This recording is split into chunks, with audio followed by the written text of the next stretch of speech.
Welcome to another edition of the Mexican Soccer Show, a special edition.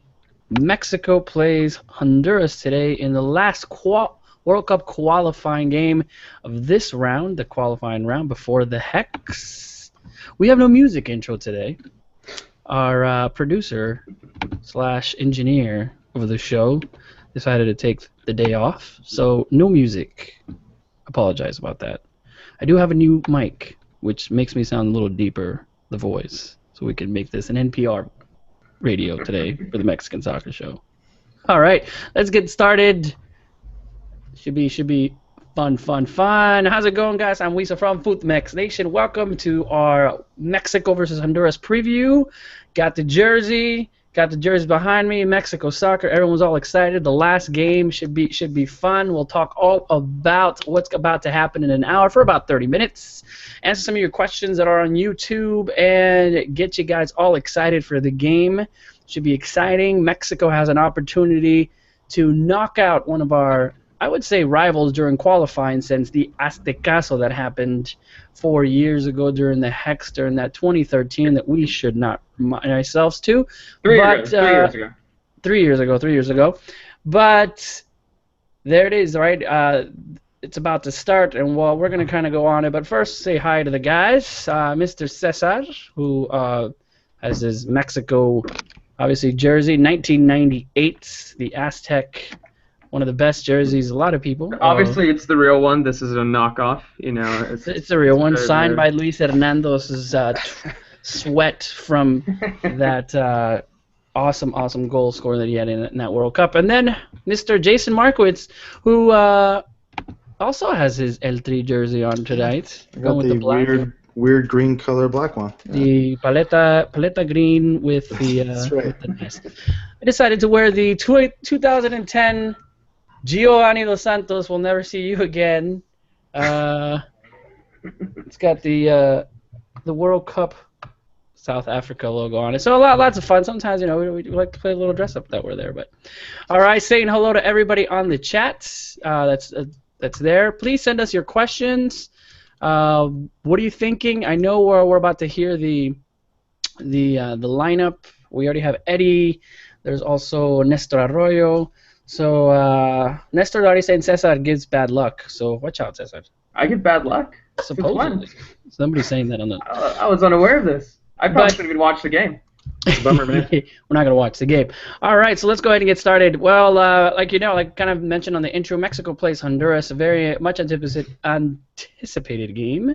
Why? Even though Mexico's already qualified for the Hex, which is the hexagonal round, which will start this year in November, Mexico has a chance to, according to Hector Moreno, not obviously it's not for revenge against Honduras, but to let everyone know that we're a good team. Pretty much what he said. I mean, from what happened with the 7-0 Chile and El Salvador when they came back with that 2-1, now 3-1. Mexico has a chance to come back in the Azteca. Prices, looks like the Azteca hasn't been sold out. There's still tickets left. Looks like it's going to be a great game. Nothing really pressure. We're not going to be knocked out of the World Cup if we don't win.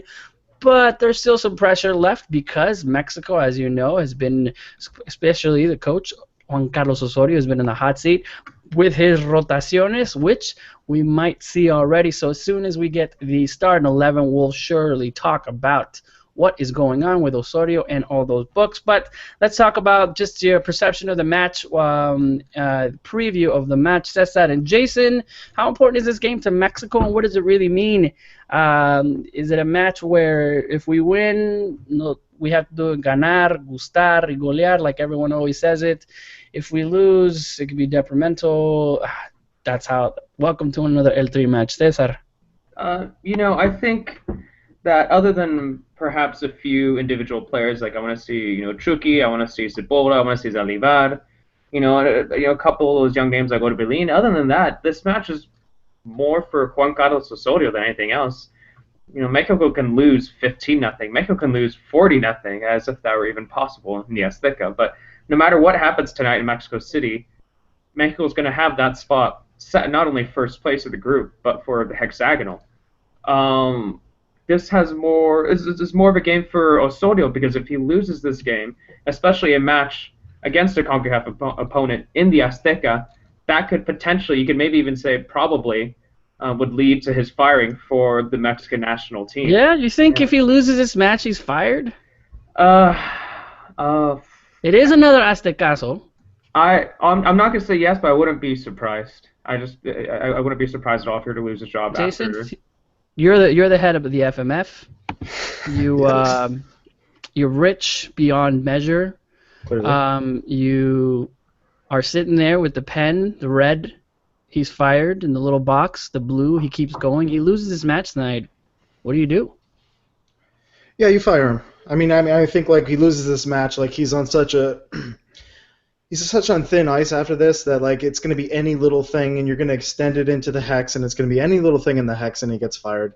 Might as well just end it now. If you're going to fire him, which you're going to. I mean, if they lose tonight, it's going to happen at some point. Might as well just get it over with. Yes, it doesn't make it the right call, but the likely call. I mean, the 3 of the first 4 games of the Hex are going to be away. If he loses one, even if he loses one of those, he'll probably get fired, right? I mean, we're not even. No, I think if he doesn't get any points out of the first 2 games, a tie, maybe 2-3 points out of the first 2 games somehow, I think. I don't think he will get fired. It's going into it's just going to be the U.S., which is looking like it. Going into Columbus, which no one is able to win that. It's a hard environment to win. Expecting him to win that game and fire him, I mean, no one has done that.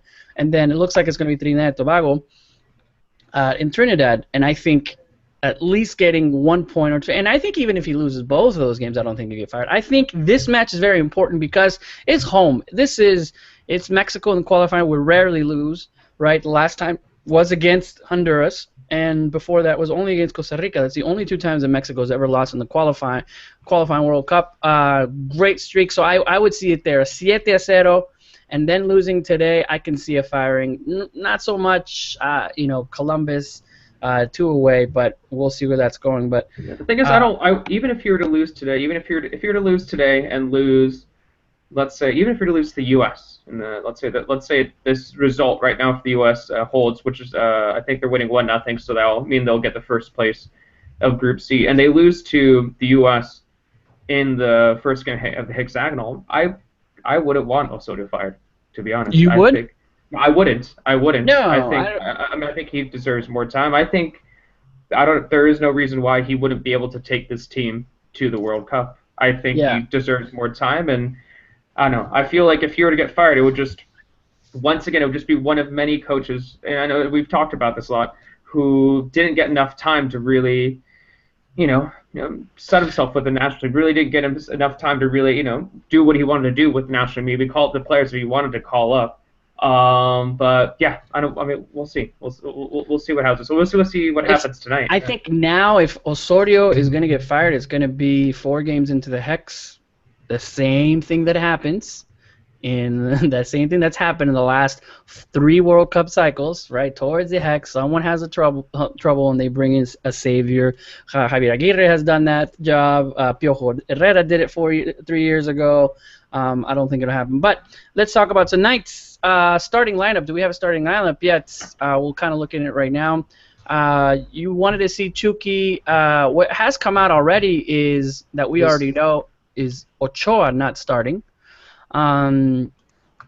These rotaciones, and he was kind of asked, Osorio was asked about this during the presser a couple of days back, saying that he likes to give everyone a chance, which I would think rotaciones is that rotations, right, giving everybody a chance, but I feel like he would have more of an argument saying, you know what, I see a team and I'm going to develop the best strategy, and some of that best strategy means better players.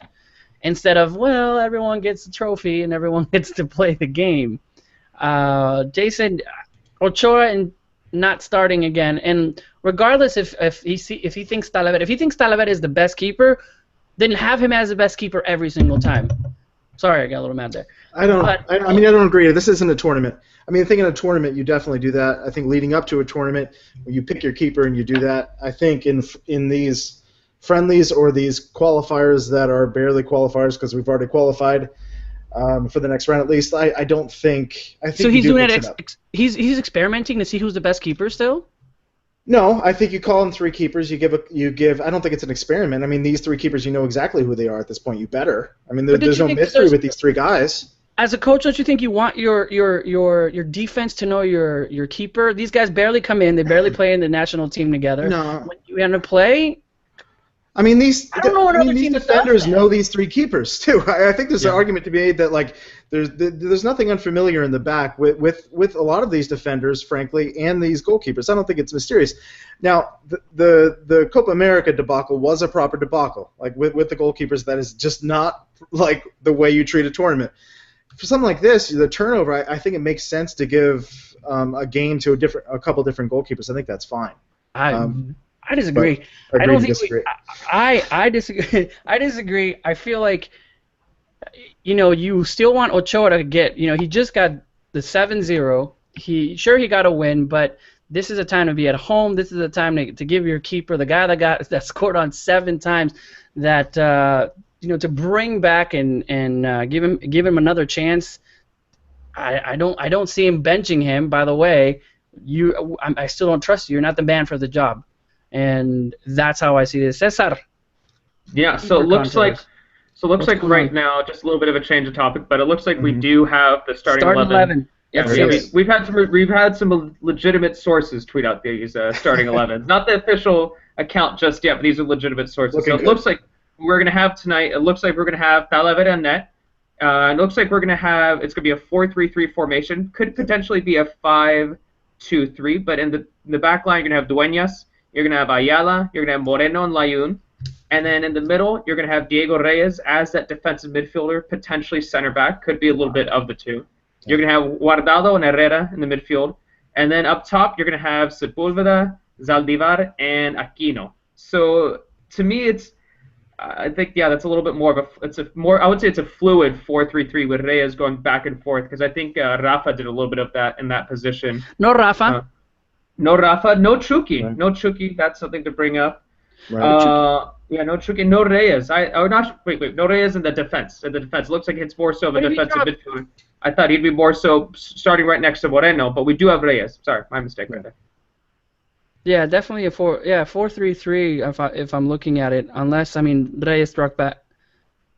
I think it's going to be way too defensive. I think it's going to be a little fluid. I think he's going to be going a little bit back and forth between Moreno and Ayala, and also helping out a little bit with Guardado Herrera. Aquino, Sepúlveda, and Zaldivar. Yeah, that's up front. My initial impression with that is, obviously we have Rafa, who's not in there, but I think the thing that really stands out to me is Chucky Lozano not given the start. I know he had the red from the Olympics and therefore couldn't play in the last game, but I'm a little surprised that we're not seeing him starting today. For being, Osorio's man, who has been great during Osorio. So if you look at all the qualifyings, in Canada, scoring, what he's done when he went to Honduras, being before the tournament started, the Olympic tournament, I think that's where Chucky Lozano was. Before that was the man of the match. People saying there's almost the best player in the Mexican national team. Now, not starting, could that be? Again, I don't know. I don't know how to take this. It could be too that I think maybe Osorio was happy with Sepúlveda and he liked him at that right wing, and he liked Aquino could have been playing there, but he wants to give Aquino another opportunity. But honest, I don't know. I'm a little confused about it, to be honest. I would have given Chucky. It's typical Osorio, right? We're always confused with his starting 11. Yeah. Hey, let's just pause for a second and just applaud the fact that there's no Gullit out there, there's no Yasser out there. There's frankly no Torres Nilo at this point after that last debacle. Let's just digest that glory right there. That's pretty nice. Yeah, no, I agree. I'm very happy that we don't have Jorge Torres Nilo there, and I thought there was a small chance we could maybe see Gullit. Mm-hmm. Hey, you never know. Maybe he'll bring him in as a sub. Second half. Super sub? Gullit isn't doing that bad. He scored in the Clásico Nacional. Other than that, what else did he have this season? Moreno, Layun. I'm sorry. Who else is in the defense? Okay, so we have So it's Dueñas and Ayala. Yeah. Dueñas and Ayala. Okay. Expectations. I mean, I don't think Reyes is gonna drop back and do a 5, a la Pio Herrera type. In King of the Wings, Aquino. What do you guys feel? Conservative, not? I think very. You can't really tell a lot from the lineup. Normally we can definitely see what he's going to, but he could definitely drop back and do a 4-4-2 with Aquino dropping down I'm a little. and Guardado going to the left. What I'm thinking is I'm a little worried about Ayala. That was, I mean, it may not be that big of a It's surprise Honduras. for, yeah, it may not be that big of a surprise for most people, but just, yeah, I was underwhelmed by him. I thought he wasn't that great. I didn't think he was that good in the last match. I feel like he was kind of a weak link, other than Torres Nila, who was awful. But I think he was one of the weak links in our defense in the last game. So that's something that worries me. Jason, sorry Yeah, about that. Jason Sepulveda and Saldivar up front. Yeah. World Cup qualifying. Almost at the end of the last round, and we have Sepulveda and Saldivar as our starting, in the starting 11.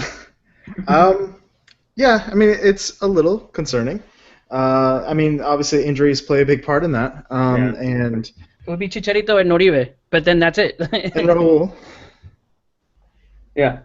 I mean, but like, I mean, I don't know. I'm not worried about it. I think it makes sense. I mean, these are guys that.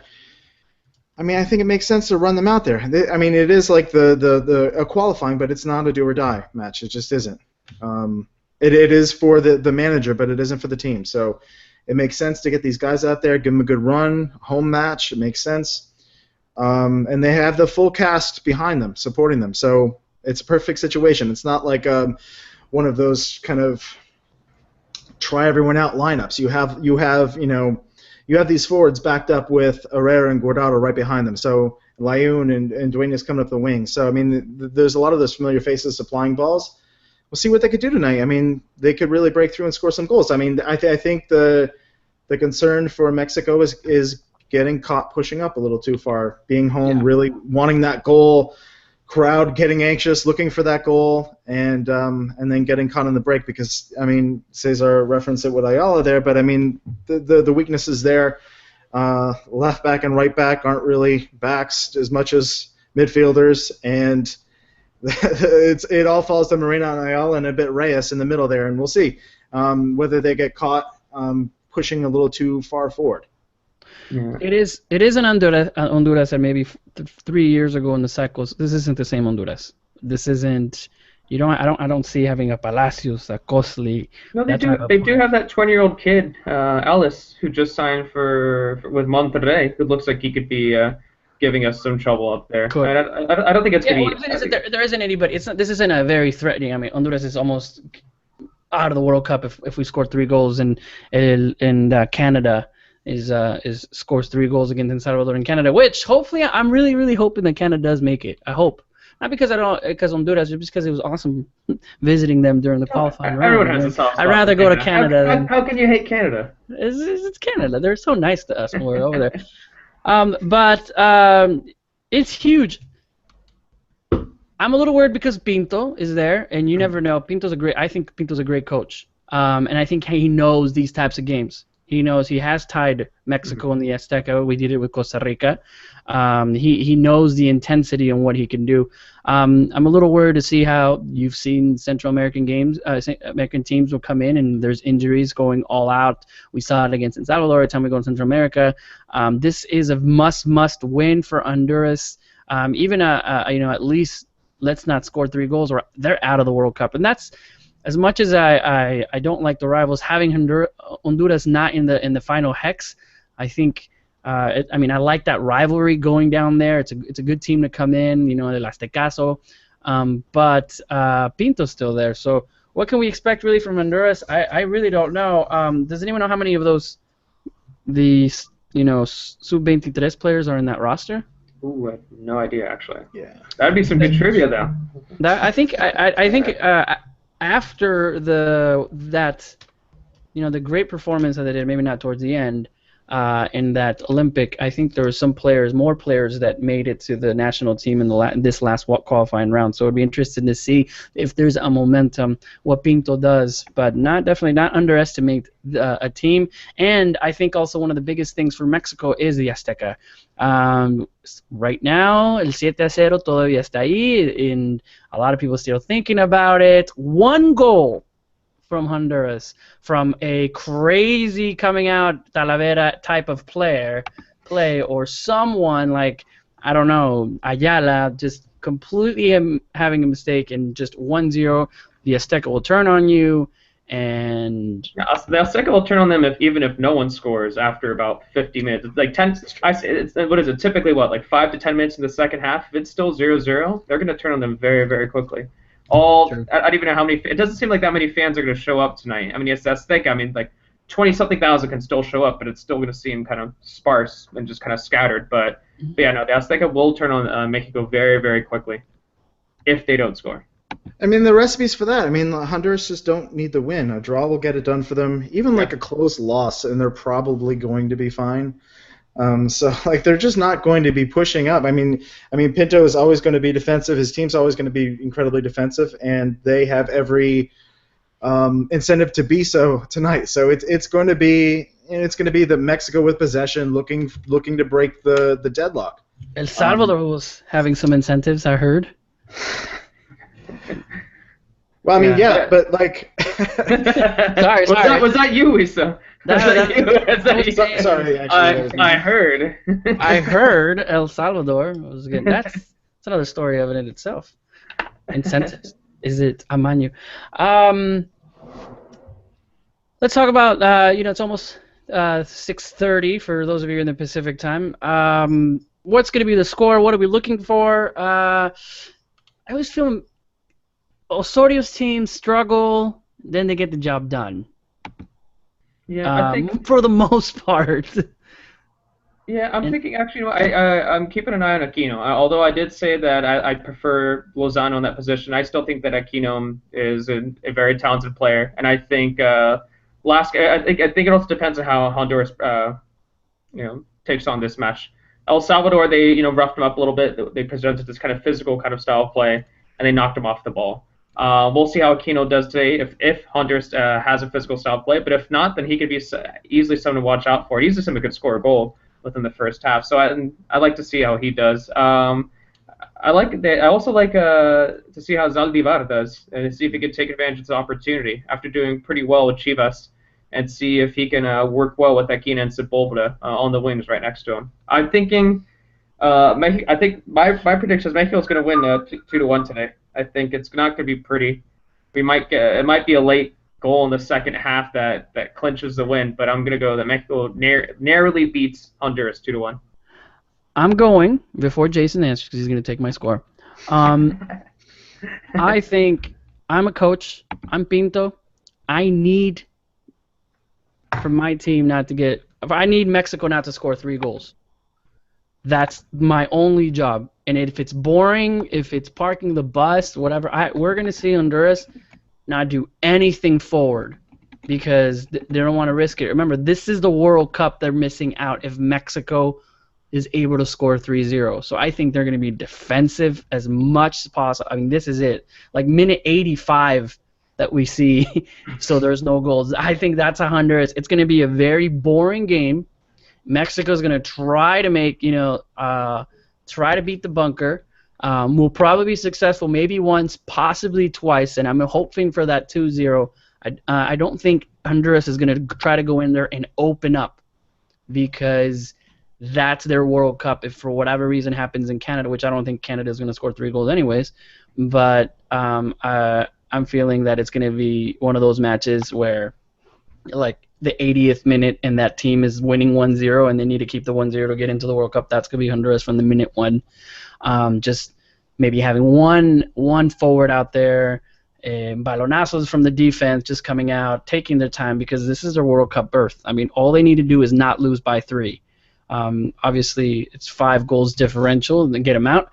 And Mexico's I think it's a great test of what's coming in the hex because that's what happens in the hexagonal. All you have to do is tie at tie away and win your home games, then what's the best way to tie is by bunkering down in Mexico City, where the team will, if it's not doing well, and it's worked well for Jamaica, Costa Rica, Honduras, the U.S. last year, 3 years ago. So I think it's a good test. Let's see what Osorio does to beat a real bunker, because this is going to be one of those in there. So I'm going to be hopeful and say 2-0. It's probably going to be 1-0. What do you say, Jason? Well, I mean, everything in my being screams 0-0 with this. I mean, I could see like the ball just coming to a dead stop in the middle of the field and everyone just kind of looking at it kind of situation. As much as like Mexico would want the result here, they don't need to really kill themselves for this win. So I'm worried that it's going to be a real turgid kind of midfield mess. I want to say that 1-0 though. I think Mexico can score the goal because I know that certainly the manager's going to be pushing them on, the crowd's going to be urging them on. I think they could find that goal. I'm hopeful that Zaldivar has a good game. I think he really could have kind of a coming out party kind of tonight for him on the big stage. So I'm hopeful that happens and they find the goal. But as I kind of agree with Wiesel, I think it could be that late goal kind of after a long stalemate. Yeah. There you go. I'm going to go ahead and make a little prediction. Say that either Chucky or Orbelin, second half subs, one of them's going to come in and score, or at least provide an assist for either that first or second goal. I think in the second half. Yeah. I think it'd be great. I don't see Chucky scoring unless it's a counter, and I don't think we're going to have a time to counter Honduras. That's actually what. I see Orbelin, maybe crazy shots that he has from outside the box or something like that. Yeah, I really hope he's one of the subs coming on. I'd love to see him get some. See, I was kind of disappointed not to see him in the starting lineup, so hopefully he gets some playing time tonight and can make an impact, which I think he really could. Yeah. All right. I agree. All right, guys. Well, it's 30 minutes. We kept it from 6 to 6:30. Interesting match. The last one of the match. I mean, like we said, it could go either way. I don't know. Maybe Honduras is crazy. He's trying to win this game, but I really, really doubt it. I mean, I wouldn't. I was just like, just hang back. All you got to do is hang back in order for us to be in the next round of the World Cup qualifying. Lots of people already wanted to talk about USA. If it looks like they're going to stay in the leader of the group, and we'll be facing the US in November. It'll probably be in Columbus, which is still not the crazy cold that we've seen in February games before, but I'm sure we'll start talking about the Hex and all of that. And I did a little schedule, did the math and trying to make out points and what dates are on there. So I'll retweet that and what that will look like for us in the Hex. But start looking at the U.S. Where no Mexican fans can go in the Columbus Crew Stadium. So are we allowed there yet? I'm not sure if we're allowed there yet. No. Well, we're allowed, but you can't get tickets because the Columbus Crew takes over all of the tickets. But hopefully Pancho Villa's Army finally gets some this year. That'd be awesome. All right, guys. Well, that's our preview. Thanks for watching. I know on the chat, saying hi to the guys, ADV, Nestor Arroyo, lots of people talking already, obviously, about the Hex and about what's happening. Some people want Osorio fired. Jason saying all the cool kids are wearing. We talk about our shirts, right? That's right. Yeah. Perfect. Yeah. I got on and these guys were both wearing one, so I was like, all right, hold on, let me go get the Giovanni Santos. Yeah. All right, guys. All right. Well, that's all from all of us. Keep watching the Mexican Soccer Show. We'll have a show coming up probably tomorrow, if not Thursday. Trying to get everybody back. Tom Marshall and Naim Moran are at the game, so definitely follow the tweets of what's happening. ESPN FC will be live tweeting. Foodmax Nation will be live tweeting from Tom Harrison. So lots and lots of coverage, as you can see. And who knows, maybe we'll get crazy. We'll do a Periscope after the match. But definitely we'll have a Mexican Soccer Show talking all about the Hex. I'm sure the schedule of all the teams and what's happening. And then, obviously, Liga MX is back. So I'm sure Jason is happy with Cubo Torres. I'm so excited. Cubo is the man. Hey, at least it's not Neri Castillo. In fact, no, I'm actually upset that it's not Neri Castillo. I'm sure you are. No, hey, He's young. He's amazingly still young. It seems like he's probably 40. It seems Yeah, like Kubo should I be think like 40 now, but he's we've been not. talking about Like, Cubo Torres since 1997. Like, it feels like we've been talking about this kid forever. you never know. You never know. I'm happy to have a Mexican on the team, frankly. So it's nice. Maybe you never know with this team. We could definitely use another forward. So I'm happy with it. It's good. Good stuff. Well, there it is, a little preview of what's to come in Liga MX. For those of you, thank you for watching us and keep it here with Mexican Soccer Show. Normally it is on Monday, but everyone was lazy for Labor Day and nobody wanted to work, so including myself. Just kidding. All right, guys, have a wonderful, wonderful night. Viva Mexico, and hopefully we're not talking about rotaciones in a couple days. Talk to you guys later. Adios, Cesar. Adios, Jason. All right, later. That's it.